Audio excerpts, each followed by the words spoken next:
Media Evolution channel, and tonight's WWE Monday Night Raw review with your host, Earball. Gonna get right into this Monday Night Raw at Indianapolis, Indiana's arena. I forget the actual name of the arena, but no one really cares about that. I'm here to review the results of the entire show. Well, started out with a bang and ended with a bang.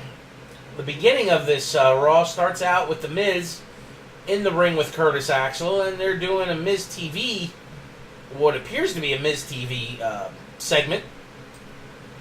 But the segment goes into the Mizzies, which we've seen this before.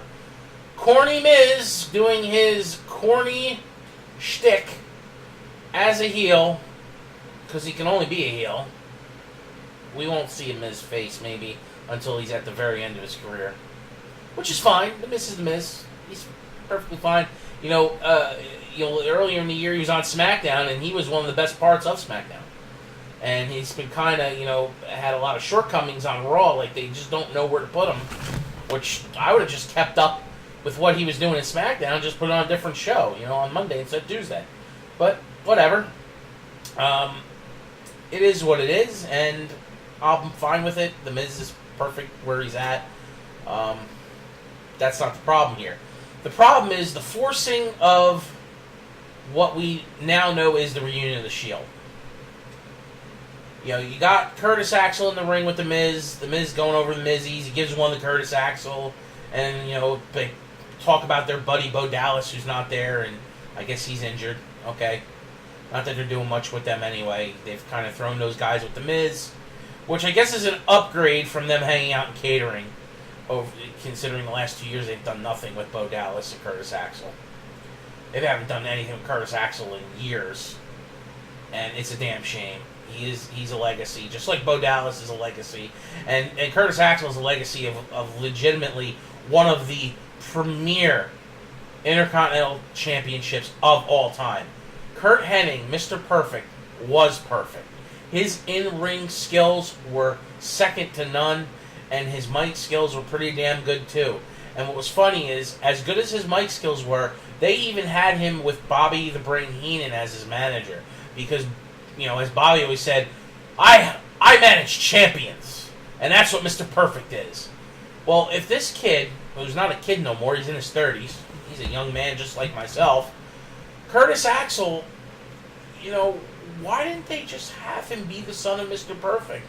I know sometimes people don't want to live in the shadows of their fathers, because, their father might cast such a big shadow. How do I get out of my father's shadow? Well, that's easy enough. Just be yourself. Charlotte Flair, I know she's a woman and the daughter of Ric Flair, but Ric Flair is a iconic legend. Huge shadow. It's like if, you're looking at the sun and you're like, how do I eclipse the sun? Well, the moon does a good job of that, and it's not that big. So you have to think about it. Curtis Axel has in-ring skills. I've never disliked Curtis Axel. I don't know about you guys. It was his mic skills that were off. He wasn't as good as his dad. Okay, well, why didn't you keep him with Paul Heyman? Did Paul Heyman not want to work with him? Well, okay, then bring in other managers. Bring in other people that could be the voice of some of these mid-card guys that just can't do the mic skill part of entertaining people. Doesn't mean they can't do comedy, because we all know 15 years ago there was a lot of comedic part of this show that is so needed again, even by heels. Just because you're a heel, supposed to be the bad guy, doesn't mean you can't be funny. I mean, come on, look at The Miz. The Miz is funny a lot. He's done some funny stuff as a heel. We all know this. So, I mean, poor Curtis Axel and Bo Dallas, fix these guys. I'm happy that they're with The Miz and they're getting on TV. But, once again, you're putting talent that are mid-card level guys that can really help the mid-card, and some of the other younger talents, because these guys are seasoned veterans now, they get over and they just don't use them. And this isn't a knock on them. I don't ever want to beat up talent, because it takes a hell of a lot of talent to get to the WWE. The WWE is the place every wrestler wants to work for at some point in their career. They want to make it there. And to make it there, they have to go through hell to get there. There's very few times that, the McMahon family just brings someone in because of, who they're related to and just they came up in their farm system. I know there are legacies in the company that are based on the fact that they are third generation, second generation, because it's like a circus.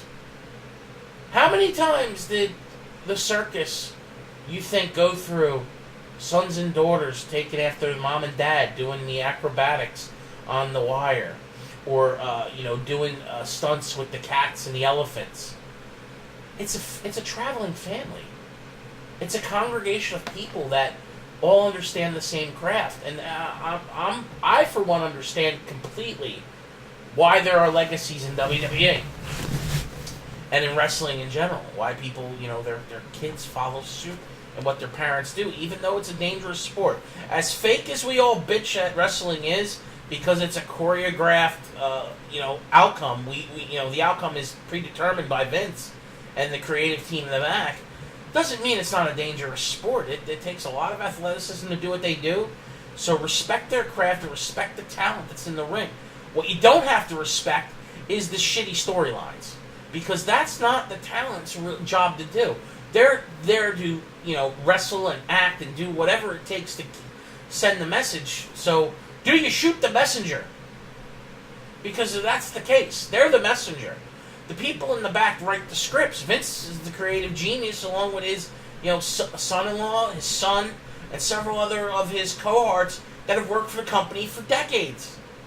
I mean, just look at freaking Kevin Dunn. That guy's never been a wrestler, has he? Did he wrestle at any point in his career? I don't think so. He's just a creator of the product. But he's loved by Vince. He'll always be there till the day he dies. And you just got to deal with it that,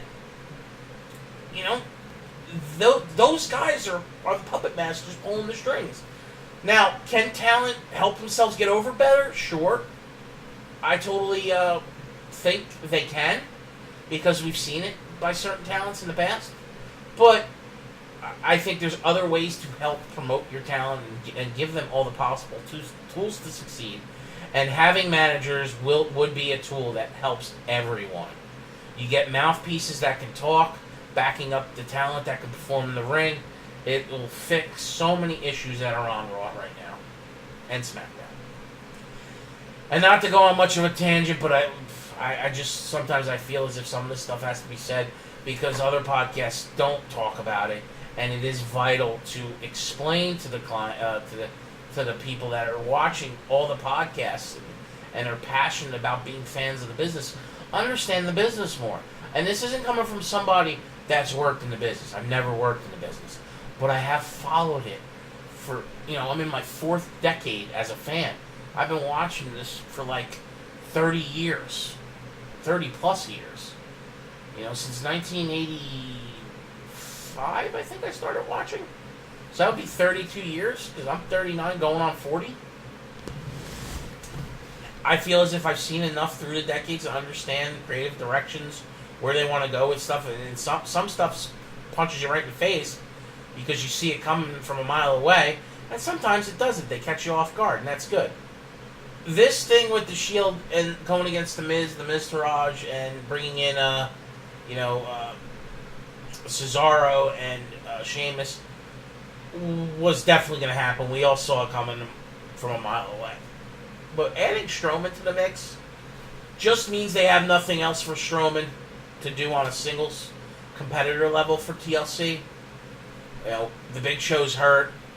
Samoa Joe's hurt, which I think Samoa Joe and was going to be the opponent for Braun Strowman after his loss to Lesnar, because Joe has elevated himself to the top of the card. Braun Strowman's at the top of the card. Roman Reigns is at the top of the card. Brock Lesnar's at the top, and there are other guys that can be up at the top, like Sheamus, Rollins, and Ambrose. But they're all mixed up into the tag team division right now, which is fine because the tag team division needs all the freaking help it can get. Now that the Hardys are it's only Matt. Jeff's hurt probably 9 months, if not more, with how bad his shoulder injury is. He's gonna be rehabbing for a while. At his age, it's gonna take almost a year for him to fully recover because he's he's of the age where the body just doesn't bounce back like it does unless you let these guys pump out the human growth hormone to fix their recoup times. It's 9 months, people, before we see Jeff Hardy again in ring performing, and that leaves Matt in a shitty spot. That hurts the tag team division, and I am just going off in the direction I didn't want to go. I apologize. Let me try to keep going with the right thing. But we see the Shield reunion. It sets up a beating in the commenced beating in the ring between all the members of the Miz Taraj and Sheamus and Cesaro. Makes the Shield look strong. We get the reunification of the Shield that people have wanted to see in the center of the ring, and they do their fist bump Shield style, thing that they are accustomed to doing as the Shield. I've heard some complaints about there's still boos when Roman's music hits. Well, you got to realize Roman's music is his singles music as a competitor, but it is a variant of the Shield entrance theme as well. When they broke those guys up, Roman got to keep the music. They gave Ambrose and Rollins their own new music. So we will see maybe the proper variant of that entrance music where they you have the beginning, Sierra, Eka, Delta, Bravo, Shield, whatever thingy, and then it goes into the actual theme song. We will probably see that at the pay-per-view. We might even see it next week. I think this is the beginning of the complete merger that's going to span over the next several weeks of them being back together. But they will break up again. Will they break up on the point of who screws who? Probably not. I think they'll just say, whenever we need to come back together and get the job done, the Shield will always exist. If they do something like that, but we all know we're all singles competitors now. We're all thriving for, singles competition, and you two right now are tag team champions, so you got to go do that. And they'll just go their separate ways.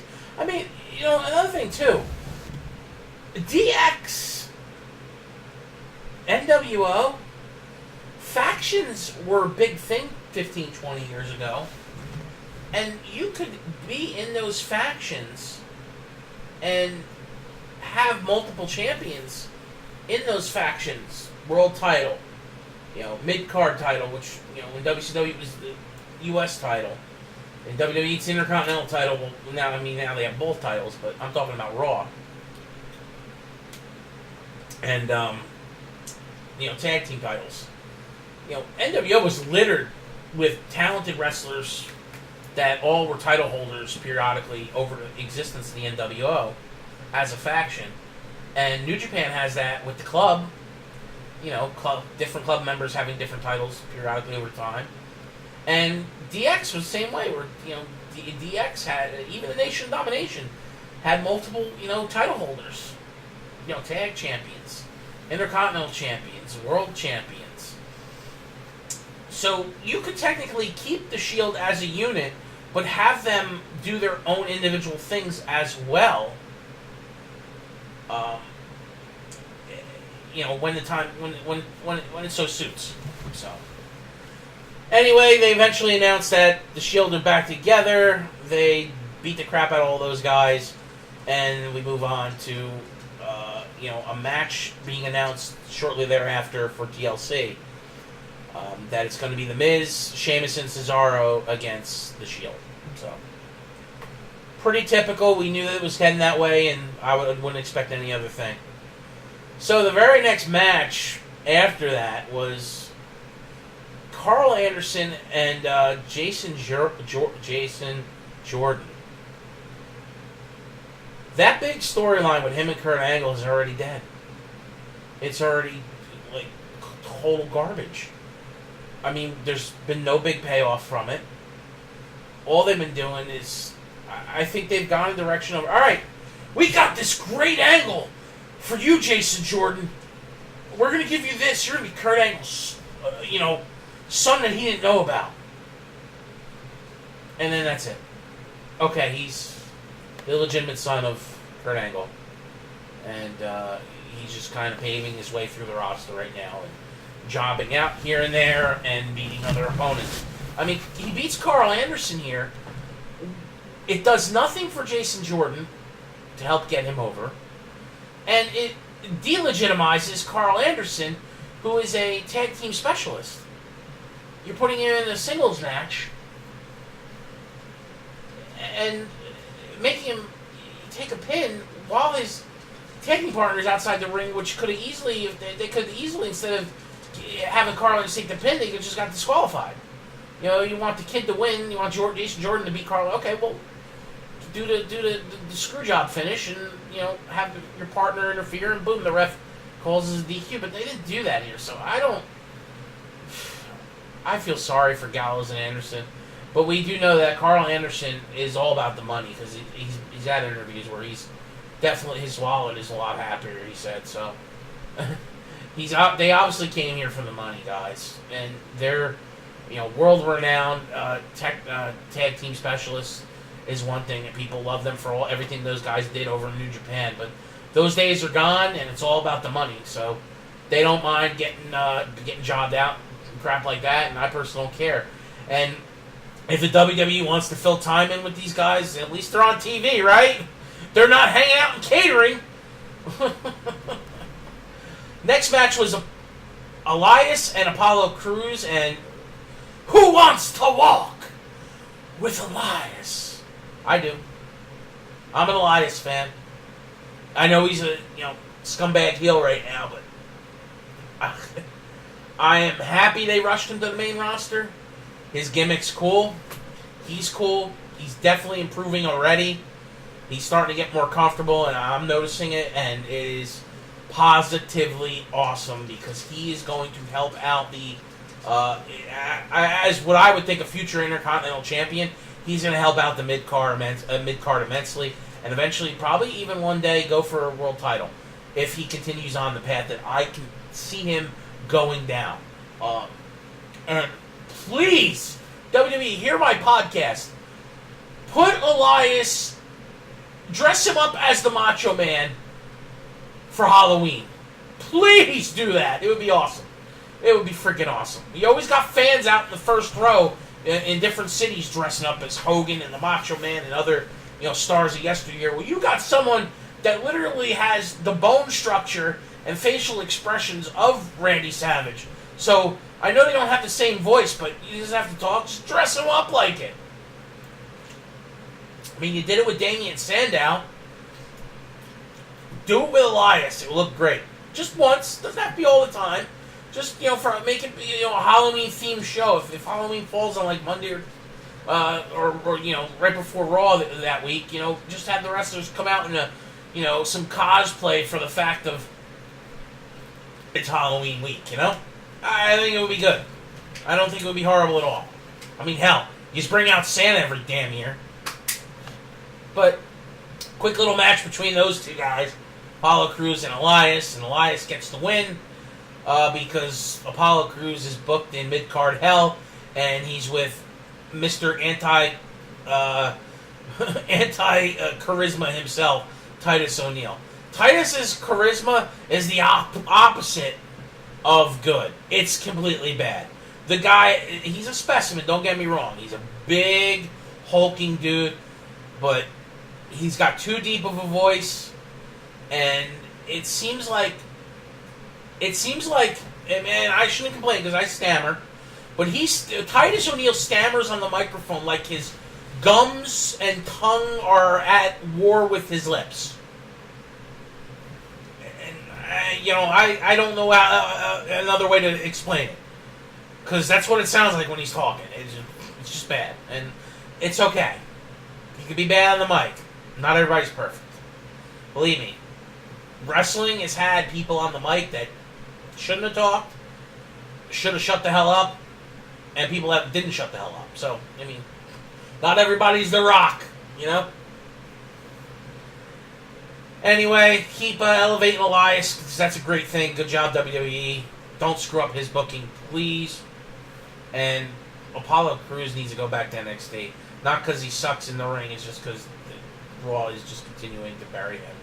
Right after that, like, this Raw just literally starts out good and fizzles out like someone flushed it down the toilet bowl. Because then they bring out Enzo Amore and do his promo. He calls out Kurt Angle, blah, blah, blah. And they take, instead of doing his, he pisses off Kurt so much, or I guess they classify Enzo being Enzo annoying, is that he forces the match that was supposed to be at TLC for the Cruiserweight title against, Botcha Dragon. Enzo versus Kalisto tonight, headlining the end of Raw. Okay. Whatever. Nobody watches the third hour anyway. Raw needs to go back to being 2 hours, but yep. Typical BS, total garbage. But at least the next match was something good. After that little, just terrible segment, Matt Hardy versus Braun Strowman. I guess they don't have anything for either one of them. This is the match of, hey, we're creative and we don't have anything for these guys to do. Jeff got hurt, so Matt can't do tag matches. It wasn't working with Jason Jordan. And Braun lost to Lesnar. He's already gone through Roman. There's no... Big Show's hurt, and nobody else... Samoa Joe's hurt. No one else top of the card for him. Alright, so Matt Hardy, you go fight Braun Strowman and you'll get killed. Okay, well, after Braun... This would have been like the opportune point to make Matt Hardy go broken, or woken, or whatever the hell they want to do with Matt, but that didn't happen here. He hits a twist of fate on Braun after being tossed around for like 2 minutes, and Braun gets up really fast from the twist of fate, so he goes to hit another twist of fate, and then Braun Strowman just choke slams him twice, grabs him, running power slam, implants Matt into the mat. Matt into the mat. That's corny. And then proceeds to leave the ring, but then decides not to. Shakes his head, picks Matt back up, and he's walking out with Matt draped over his shoulder like it's a carpet. I used to watch my old man install carpets for a living, and that's how I used to carry a roll of carpet into a person's house, just dangling like a dead body over his shoulder. And that's what Braun Strowman was doing. We were thinking Braun was about to kill Matt Hardy by throwing him through the new style LED Tron. But that didn't happen here. Braun gets stopped, drops Matt Hardy. Matt Hardy runs for his life, or, sneaks away. And Braun is staring at the Hounds of Justice. The Shield come out and stop Braun from hurting Matt and presumably beat the crap out of Braun Strowman. Braun didn't back down because Braun's a badass. But the three of them end up beating Braun. After a spear, they pick him up and put him through the announce table. And up next was Mickie James in a promo. She gets introduced, she comes out to the ring, and she does a promo against Alexa Bliss for their upcoming match at TLC's pay-per-view in 2 weeks, and it went over pretty good. Mickie definitely looking good. I know she's the veteran of the women's division, but I think they're definitely putting her in a better spot than they have over the last several months since she's returned to WWE, and they made her look strong and the champion look terrible, which is okay. I mean, you don't always have to make the champion look strong. Alexa's fine as champion. I don't know where they're going with this match. People are thinking that Mickey's going to win to get this proverbial, 7-time women's champion thing, and she could, hold that up for, I guess, her future Hall of Fame induction that will come in the next several years when she gets inducted into the WWE Hall of Fame. But I don't think they're going to do that here. Maybe they will. It all depends on what they're going to do with Asuka at the pay-per-view. This match definitely revolves around the debut of Asuka, which I assume Asuka's going to win her match. I don't see her losing, but because God forbid if they do that, oh my God, people will be extremely pissed off. But I'm guessing that If Mickey wins, then they want Mickey to go against Asuka for the title, as opposed to Alexa, because they don't want Alexa getting her butt kicked by Asuka, because they've kind of booked themselves into a corner with Asuka. Having her undefeated in NXT does no justice to the main roster, and if she loses right away, it'll totally piss off, all the smart marks. So I don't know where they go here, but Mickey looks great. I see good things happening in the future for her, and I hope she gets the title. It'd be nice to see her get the title, but they don't have to take it from Alexa either. Either way, I just don't know where they're going to go with the remainder of this storyline. Once again, going back on the theme here, this Raw was bad because they're pushing storylines based on the fact that TLC's 2 weeks away. It's stupid. The bad writing, bad booking. Next match ends up being, after the commercial break, Mustafa Ali and Cedric Alexander versus Jack Gallagher and Brian Kendrick. Cruiserweight match. Cruiserweights are booked terribly. They look great in the ring, but they're booked terribly, and the bad booking continues to go here. The crowd was dead for this match. I don't know what else to say. It's horrible. I feel bad for the performers because they give you A+ quality in the ring, but overall it comes off as, D quality performances. So sad to say, but Brian Kendrick and Jack Gallagher end up defeating Cedric and Mustafa Ali after some heel BS debauchery, which is you're used to seeing that. Then we get the promo between Bray Wyatt and Finn Balor. Finn's in the ring, and he's talking about Bray, blah, blah, blah. Of course, gets interrupted by Bray Wyatt, and we now are introduced to Sister Abigail, which, that's been part of the mystique about Bray Wyatt for the past, 3 years on the main roster, even back to his time in NXT, always talking about, Sister Abigail in his promos. Now, for me, I understood where he was. They've got Bray Wyatt's character as someone who is from the South, like Mississippi, Alabama, parts of the United States. So he's got this aura of a Southern boy raised up by Sister Abigail. Well, Sister Abigail isn't his sister. It's not this demon woman. To me, Sister Abigail was one of the sisters, of the orphanage or the Catholic school that, just be a good little boy and be raised by Sister Abigail. That's what it always came off to me as. Where they're going with this, of him being possessed by the demon soul of Sister Abigail, it's freaking terrible. But, as usual, it's just corny booking by WWE, and this is what they're accustomed to. So if you're going to be one of those smart mark fans that bitch about the product, just stop watching. Because they do this stuff all the time. It happens, it just gets rehashed and, recycled over the years. So, just be used to it, because I sure as hell am. So nothing special there. I mean, it's definitely selling the match of Sister Abigail's involvement with Bray Wyatt and Finn Balor, being Finn Balor dresses up with his cosplay demon. So we're going to see the demon versus Sister Abigail instead of Bray versus Finn Balor. It's two guys playing their alter ego selves in the ring, performing for all you. At least the talents of Bray Wyatt and Finn Balor are something people want to see. I just think they're both being, as ex-champions, being booked in mid-card hell. But it is what it is. And then, after this, they give us another mediocre match with the women. What the hell, WWE?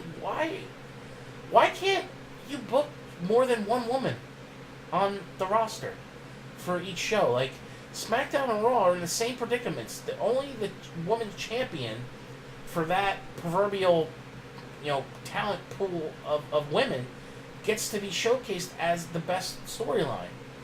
You basically do a fatal five-way because you don't know what the hell to do with who's going to face Asuka when she debuts at the pay-per-view in 2 weeks. We all know Asuka's going to come in and kick the shit out of anyone that debuts anyway, because they've booked her that way in NXT over the last 2 years as an undefeated champion. She's also a veteran. She's in her mid-30s. She's been over in Japan for 15 years kicking the crap out of men and women. So Asuka's gonna be, you know, a Japanese buzzsaw, badass woman. That's exactly what she should be. But you don't want to have her face Bayley or Sasha, who are, you know, the two of the top girls on the Raw roster. Even though we know from matches they've had, especially Bayley's match with Asuka when she was in NXT was excellent. So it's going to end up being Dana Brooke, Alicia Fox, or Emma. One of those three is going to be going against Asuka, because all three of them can eat the pin without suffering any future backlash. And it gives like a tune-up match for Asuka to have, being she's coming back off the leaving NXT with a fractured collarbone, an injury to her shoulder that has kept her out for several weeks. Now it ends up being Emma because Dana Brooke's too green. The match will probably be bad. No one cares about poor Alicia, even though she's been with the company 10 years. Emma's probably the best choice, because her in-ring skill is really good, even though they don't use her well in storyline. So I like where they went here, but we all know Emma's gonna get obliterated by Asuka. So it's just a filler match. Hell, maybe it's the start, like the pre-show match at the pay-per-view. I'm hoping it is, but then again, maybe it'll be actually the pre-show match will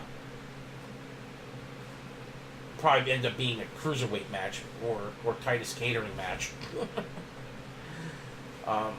So after that women's fatal 5-way where Emma won the spot to face Asuka at the pay-per-view of TLC, we end the night with the match that was put together by Kurt Angle earlier in the evening, where you have Enzo Amore defending his Cruiserweight Championship against Kalisto, with all the other cruiserweights being lumberjacks outside the ring.